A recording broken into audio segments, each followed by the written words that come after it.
адам деп тақырып алып, мені шақырып, осындай оқушылар менің портретімді қол өнерлерімен жасап, осындай гүлдерін сынып, жақсы сұрақтар қойып, жаңағы бәріміз бірге сол сұрақтарға жауап беріп, бала кезімнен қалай актер болдым, қандай рөлдерді ойнадым, Абай театрындағы, жаңағы Абай атындағы, Семейдің Абай атындағы қазақ музыка драма театрында қанша жыл қызмет етіп келе жатырмын. Соның бәрін балаларыма айтып, жаңағы оқушыларға көптеген іс-шараларға, өнер адам болғаннан кейін, халықтың алдында жүргеннен кейін барамыз.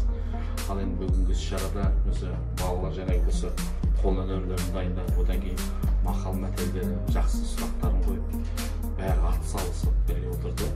Әрине өзімде жаңағы қара жаяу емеспін, енді ән шырқап, сол балалармен бірге келіп бір кеш өткіздік деп өзім ойлаймын.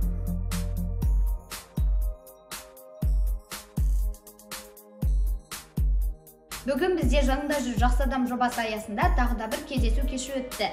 Онда әнші, актер, Қазақстан Республикасы мәдениет саласының үздігі Бекзат Қайыркешұлы Омашевпен кездестік. Іс-шара барысында қуыршақ театры үйірмесіне қатысатын және де қолөнермен айналысатын оқушылар өз өнерлерін ортаға салып, ағамызбен керемет сұхбат жүргізді.